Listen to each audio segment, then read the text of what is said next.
एक छोटे से शहर में रहने वाला एक लड़का था, अर्जुन। अर्जुन को हमेशा नई नई जगहों और रहस्यों को जानने का शौक था। एक दिन उसे अपने दादा की पुरानी डायरी मिलती है। दादाजी ने इस गांव के बारे में क्यों लिखा है? ऐसा कौन सा गांव है जहां कोई बूढ़ा नहीं होता? डायरी में लिखा होता है, अगर कभी उस गांव में जाओ तो वहां के सबसे पुराने पेड़ को जरूर देखना, वही तुम्हें सच्चाई बताएगा। अर्जुन उस गांव को ढूंढने निकलता है। कई घंटे चलने के बाद उसे एक सुंदर गांव दिखाई देता है। हरे भरे खेत, साफ रास्ते और खुश लोग। लेकिन अर्जुन एक बात देखकर हैरान हो जाता है। वहां 70-80 साल पुराने दिखने वाले कोई लोग नहीं थे। सब लोग जवान दिखाई देते थे। अर्जुन एक आदमी से मिलता है। आपका नाम क्या है? मेरा नाम हरि है। आपकी उम्र कितनी है? हरि मुस्कुरा देता है। उम्र? यहाँ कोई अपनी उम्र नहीं गिनता। अर्जुन हैरान हो जाता है। अर्जुन देखता है कि गांव के बीच में एक बहुत पुराना पेड़ है। एक बूढ़ी आवाज आती है, तुम आखिर आ ही गए। अर्जुन डर जाता है। कौन हो आप? एक बुजुर्ग महिला सामने आती है। मैं इस गांव की आखिरी सच्चाई जानती हूँ। महिला बताती है, इस गांव में 100 साल पहले एक साधु आए थे। उन्होंने यहाँ एक ऐसा पेड़ लगाया था जिसके फल खाने से इंसान बुरा नहीं होता। अर्जुन चौंक जाता है। तो यहाँ के लोग हमेशा जवान रहते हैं? महिला गंभीर होकर बोलती है, नहीं बेटा, इसकी एक कीमत है। जो लोग यहाँ जवान रहते हैं वो अपनी जिंदगी का सबसे कीमती हिस्सा खो देते हैं। क्या? महिला पेड़ की तरफ देखती है। उनकी यादें। अर्जुन को पता चलता है कि गांव का हर इंसान जवान तो है, लेकिन किसी को अपने परिवार, बचपन और पुराने रिश्तों की याद नहीं है। और तभी पेड़ से एक आवाज आती है, अर्जुन, तुम्हारे दादा भी कभी इस गांव में आए थे? पेड़ की आवाज सुनकर अर्जुन का दिल तेजी से धड़कने लगता है। उसे समझ नहीं आता कि पेड़ उसका नाम और उसके दादा के बारे में कैसे जानता है। तुम कौन हो? मेरे दादाजी का नाम कैसे जानते हो? पेड़ की आवाज फिर आती है, क्योंकि तुम्हारे दादा भी मेरी तरह सच्चाई जानना चाहते थे। बुजुर्ग महिला अर्जुन को पास बैठाती है। मेरा नाम सरस्वती है। मैं इस गांव की सबसे उम्रदराज इंसान हूँ, लेकिन मैं ही अकेली हूँ जिसने उस फल को कभी नहीं खाया। अर्जुन हैरान हो जाता है। लेकिन यहाँ तो कोई बूढ़ा नहीं होता। होता है, अगर वो उस पेड़ का फल खाने से मना कर दे। सरस्वती अर्जुन को बताती है कि गांव में हर बच्चे के 18 साल पूरे होने पर पूरे गांव के सामने एक समारोह होता है। उसे उस रहस्यमयी पेड़ का एक फल खिलाया जाता है। फल खाते ही इंसान जवान रह जाता है, लेकिन धीरे धीरे उसकी पुरानी यादें मिटने लगती हैं। उसे अपने माता पिता, बचपन और रिश्तेदारों की याद तक नहीं रहती। अर्जुन खेलते हुए एक छोटे बच्चे से मिलता है। तुम्हारा नाम? रोहन। तुम्हारे दादाजी कहाँ हैं? बच्चा कुछ देर सोचता है। दादाजी? वो क्या होते हैं? अर्जुन के चेहरे का रंग उड़ जाता है। तभी गांव का मुखिया वहां आता है। उसके चेहरे पर मुस्कान है, लेकिन आंखों में अजीब ठंडापन। मेहमान, गांव कैसा लगा? यहाँ कोई अपने परिवार को क्यों याद नहीं करता? यादें दुख देती हैं, हमने दुख छोड़ दिया है। रात के 12 बजे अर्जुन की नींद अचानक खुलती है। उसे बाहर से धीमी धीमी फुसफुसाहट सुनाई देती है। वो खिड़की से झांकता है। गांव के सभी लोग एक लाइन में उसी पुराने पेड़ की तरफ जा रहे हैं। सबकी आंखें बंद हैं और सब एक ही बात दोहरा रहे हैं, यादें छोड़ दो, हमेशा जवान रहो। अर्जुन डर जाता है।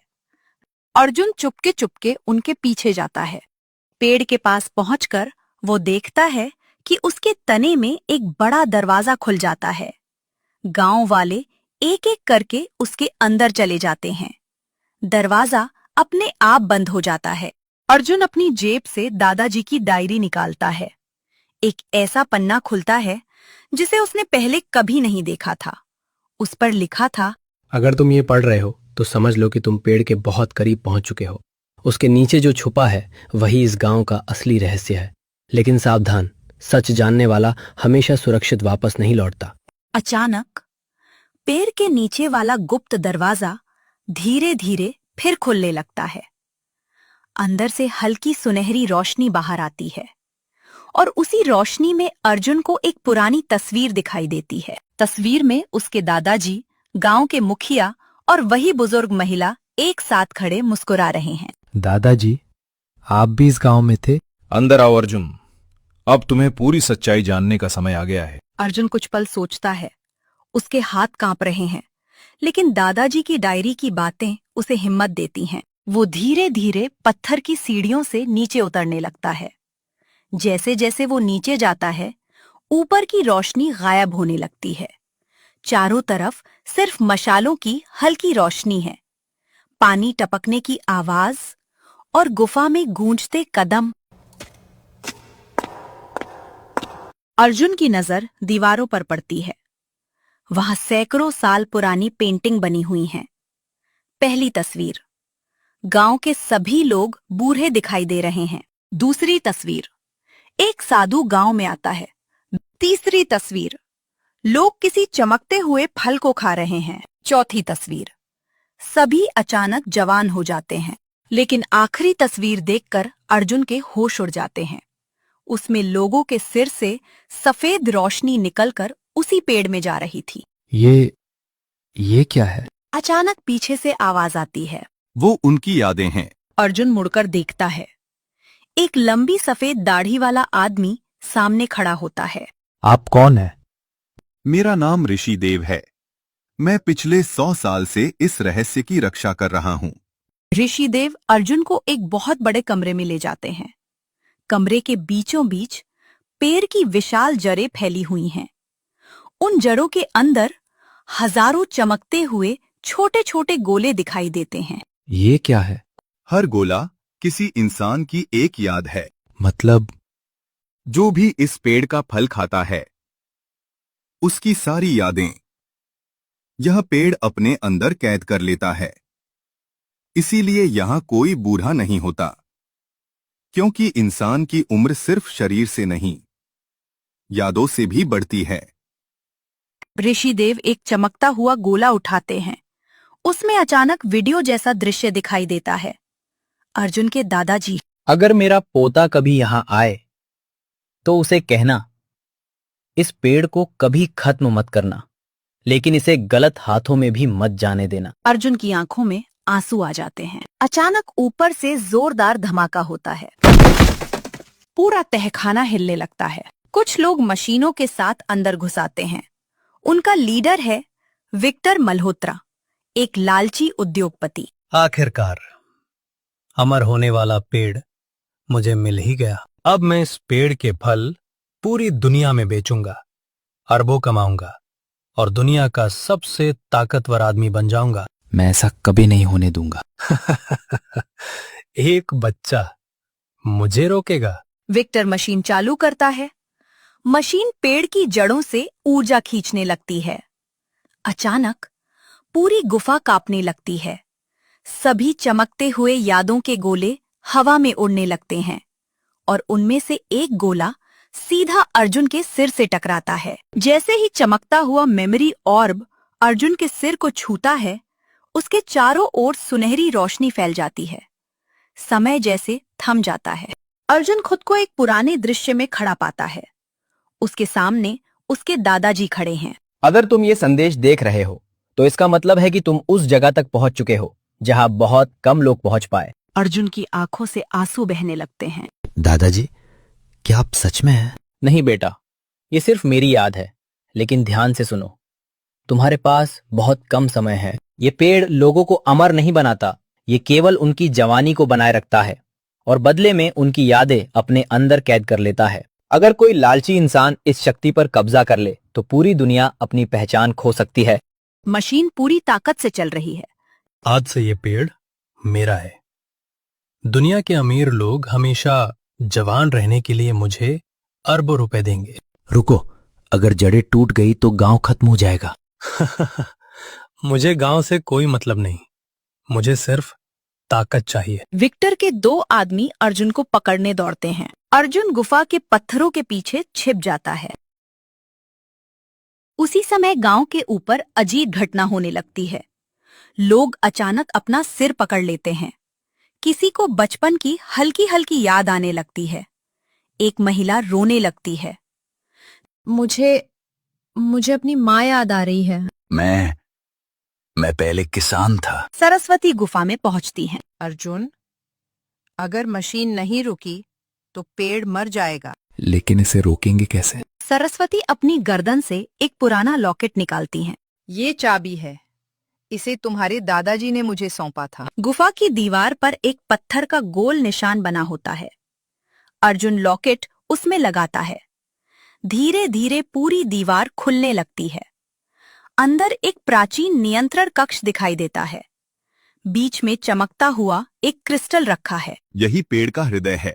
तो असली शक्ति यहाँ छिपी है। वो बंदूक निकालकर अर्जुन की ओर तान देता है। क्रिस्टल मुझे दे दो, वरना ये लड़का जिंदा नहीं बचेगा। ऋषिदेव और सरस्वती रुक जाते हैं। जैसे ही विक्टर क्रिस्टल को छूता है, पूरी गुफा सुनहरी रोशनी से भर जाती है। क्रिस्टल की आवाज गूंजती है। जिसके मन में लालच होगा वो इस शक्ति का मालिक कभी नहीं बन सकता। अचानक तेज ऊर्जा निकलती है। विक्टर कई फीट दूर जाकर गिरता है, लेकिन उसी क्षण क्रिस्टल की रोशनी धीरे धीरे बुझने लगती है। बुरा हुआ, बहुत बुरा हुआ। क्या हुआ? पेड़ मरना शुरू हो चुका है। अब हमारे पास उसे बचाने के लिए सिर्फ एक रात बची है। समय खत्म हो रहा है। अगर सूर्योदय से पेड़ नहीं बचा तो इसकी सारी शक्ति हमेशा के लिए खत्म हो जाएगी। अर्जुन फिर से दादाजी की डायरी खोलता है। एक नया पन्ना अपने आप खुल जाता है। उस पर लिखा होता है, शक्ति पेड़ में नहीं, त्याग करने वाले इंसान में होती है। इसका मतलब क्या है? तुम्हारे दादाजी हमेशा पहेलियों में बात करते थे। गांव में एक माँ अपने बेटे को पहचान लेती है। एक बूढ़ी याद अचानक वापस आ जाती है। लोग रोने लगते हैं। सालों बाद पहली बार गांव में रिश्ते याद आने लगते हैं। बेटा, माँ, पूरा गांव भावुक हो जाता है। वह मशीन को ओवरलोड कर देता है। अगर मुझे शक्ति नहीं मिली तो किसी को भी नहीं मिलेगी। नहीं, अगर मशीन फटी तो पूरा पहाड़ टूट जाएगा। अर्जुन तेजी से क्रिस्टल की ओर भागता है। रुको अर्जुन, वहां मत जाना। अगर मैं नहीं गया तो कोई भी नहीं बचेगा। वह क्रिस्टल को दोनों हाथों से पकड़ लेता है। पूरा शरीर सुनहरी रोशनी से भर जाता है। अचानक समय रुक जाता है। अर्जुन के सामने दादाजी खड़े हैं। मुझे तुम पर गर्व है बेटा। मैं क्या करूं? याद रखो, कभी कभी सबसे बड़ी जीत सब कुछ बचाने में नहीं, सही चीज को जाने देने में होती है। क्या मुझे पेड़ को खत्म करना होगा? दादाजी धीरे से मुस्कुरा देते हैं। अगर लोगों की असली जिंदगी उनकी यादों में है तो हमेशा जवान रहने का कोई मतलब नहीं। वह पूरी ताकत से क्रिस्टल जमीन पर पटक देता है। पेड़ की जड़ें सुनहरी रोशनी में बदल जाती हैं। हजारों मेमोरी ऑर्ब्स आसमान में उड़ने लगते हैं। सभी गांव वालों को अपना बचपन, अपने माता पिता, अपने बच्चे, सब कुछ याद आ जाता है। लेकिन उनके चेहरे पर धीरे धीरे उम्र दिखाई देने लगती है। सफेद बाल, झुर्रियां, सब लौट आते हैं। अचानक टूटा हुआ क्रिस्टल अपने आप हवा में उठने लगता है। पूरी गुफा में एक गूंजती हुई आवाज सुनाई देती है। परीक्षा पूरी हुई, पहला रक्षक सफल हुआ। अर्जुन, सरस्वती और ऋषिदेव एक दूसरे की ओर देखते हैं। सूरज उग चुका है। पहली बार गांव में लोग अपनी असली उम्र के साथ मुस्कुरा रहे हैं। अब चाहे झुर्रियां हो, लेकिन ये मेरी अपनी जिंदगी है। अर्जुन जाने की तैयारी करता है। तुमने इस गांव को सिर्फ बचाया नहीं, इसे इसकी पहचान वापस दी है। मेरा काम पूरा हुआ। घर लौटकर अर्जुन डायरी का आखिरी पन्ना खोलता है। उस पर दादाजी का संदेश लिखा होता है। बेटा, इंसान की सबसे बड़ी दौलत उसकी जवानी नहीं, उसकी यादें, उसके रिश्ते और उसका चरित्र हैं। जो इन्हें बचा ले वही सच में अमीर है। जिस गांव में कभी कोई बूढ़ा नहीं होता था, वो अब हर उम्र का गांव बन चुका है। यादें और रिश्ते हमेशा जवान रहने से अधिक मूल्यवान हैं।